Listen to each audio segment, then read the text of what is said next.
Hello, students. Good morning. How are you today?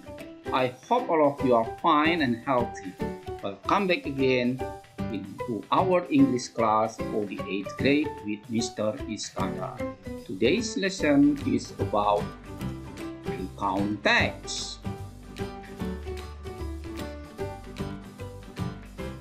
Recount text is a text which retells events or experience in the past in a chronological order. Recount text adalah sebuah teks yang menceritakan kembali suatu kejadian atau pengalaman di waktu lampau secara kronologis, yaitu sesuai dengan urutan waktu kejadian. Types of recount text. Jenis-jenis recount text. Personal recounts, pengalaman pribadi si penulis. Factual recounts, fakta, kejadian sebenarnya yang diceritakan secara kronologis. Biographical recount, biografi, tokoh, pahlawan, public figure, artis, atau yang lainnya. Imaginative recount, imajinasi penulis seolah-olah penulis ada dalam cerita tersebut. Sekarang kita akan membahas tentang personal recount. Personal recounts, it tells the readers about the writer's experience in the past. Personal recounts itu menceritakan kepada pembaca tentang pengalaman si penulis di waktu lampau, baik itu pengalaman yang menyenangkan ataupun yang tidak menyenangkan. Sebagai contoh, pengalaman liburan ini termasuk pengalaman yang menyenangkan. Menjadi juara atau jatuh dari sepeda ini termasuk pengalaman yang tidak menyenangkan. Purpose, tujuan. To share or retell unique, unforgettable, or unusual experience of the writer. Berbagi atau menceritakan pengalaman yang unik, yang tidak terlupakan, atau pengalaman yang tidak biasa dari si penulis. Generic structure, orientation, events, reorientation. Orientation introduce who was involved, when, and where it happened.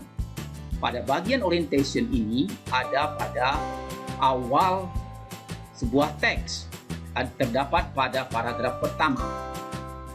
Pada paragraf ini memperkenalkan siapa yang terlibat dalam cerita itu, kapan dan di mana kejadian itu terjadi.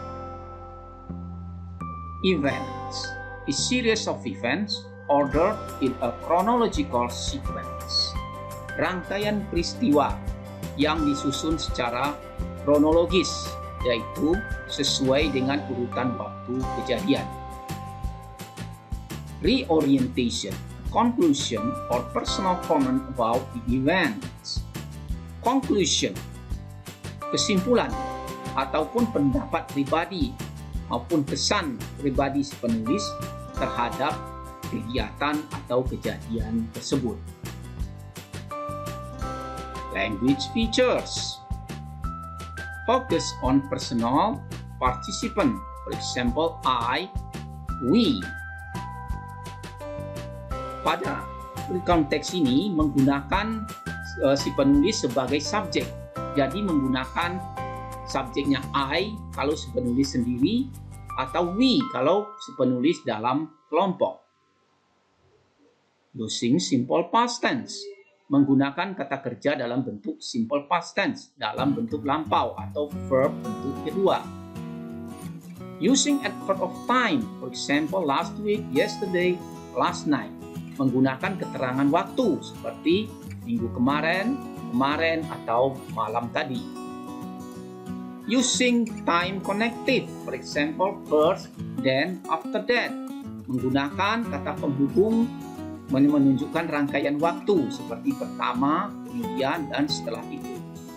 Using action verb, for example when, took, menggunakan kata kerja kata kerja tindakan seperti went, ya, took. Ini merupakan kata kerja bentuk past tense.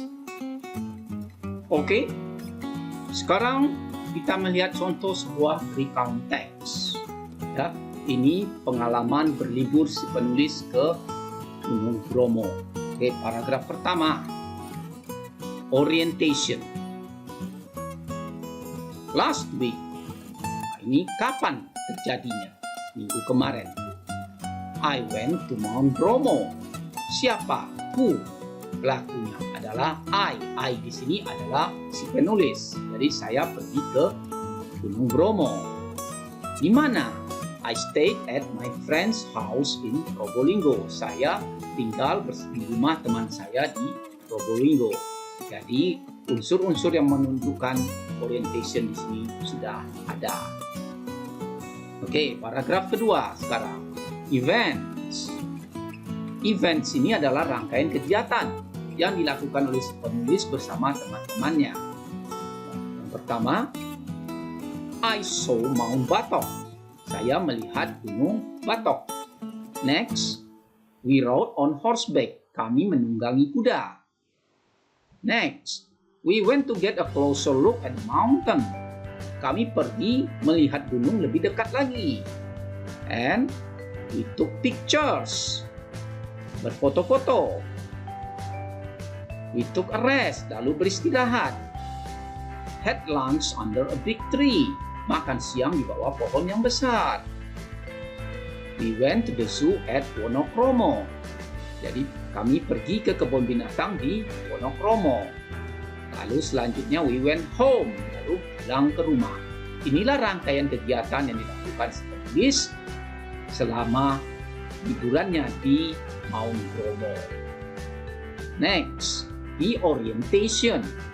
Ya, pada reorientation ini berupa kesimpulan atau kesan dan pendapat si penulis mengenai kegiatan liburan ini. Lihat kalimatnya.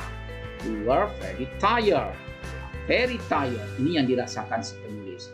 However, I think it was really fun to have a holiday like this. It was really fun. Jadi, bagaimanapun juga, saya menganggap sangat menyenangkan pada liburan kali ini. Oke, I hope next holiday will be more interesting. Saya berharap liburan yang akan datang lebih menarik lagi. Inilah komen atau kesan yang diungkapkan oleh si penulis. Oke, sekarang kita membahas sebuah recount text yang lain, ya, mana nanti akan diberikan beberapa pertanyaan yang berhubungan dengan teks ini. What is the text about? Tentang apa teks itu? Kalau pertanyaannya menanyakan tentang, berarti tentang topik teks ini tentang apa? Isi teks ini secara keseluruhan tentang apa? Oke, hal ini sudah muncul di awal paragraf. Ya, I had a terrible day yesterday. Si penulis menceritakan tentang hari buruknya kemarin. Oke, the answer, the writer's terrible day.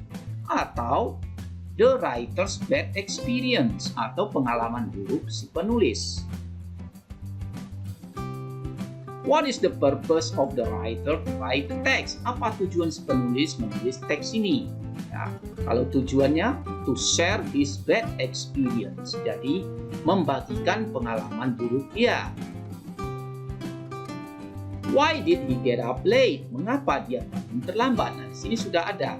Ya, I woke up an hour late because my alarm clock didn't go off. Jadi saya bangun terlambat karena jam alarm saya tidak berbunyi. Oke, the answer. Nah, because his alarm clock didn't go off. Oke, bisa diperhatikan di sini. Subject I kita rubah menjadi he di sini. Karena I ini adalah ungkapan langsung yang diucapkan oleh si penulis. Sedangkan dalam pertanyaan ini kita tidak menanyakan tentang si penulis, maka I berubah menjadi he. Dan begitu juga jawabannya, his alarm clock, bukan my alarm clock. Jadi jam alarm dia. Oke. How did the writer feel? apa yang dirasakan oleh si penulis. Kalau bicara tentang apa yang dirasakan, berarti kita lihat pada paragraf terakhir. Finally, I walked the 3 miles to my school only to discover that it was Sunday. I hope I never have a day as the one I had yesterday. Oke, jawabannya tidak berarti kita harus menulis semua kalimat. Kita cukup mengambil kesimpulannya saja. Dari arti kalimat ini mengatakan saya berjalan 3 mil ke sekolah saya hanya untuk menemukan bahwa hari itu adalah hari Minggu. Saya berharap kejadian itu tidak akan pernah lagi. Oke, baik. Nah, ini kita bisa membuat kalimat yang merupakan kesimpulan, ya. Nah, jawabannya bisa seperti ini. He felt tired. Felt ini dari bentuk past tense dari feel. Dia merasa lelah. Ya, lelah. Dia harus berjalan selama 3 mil. Disappointed.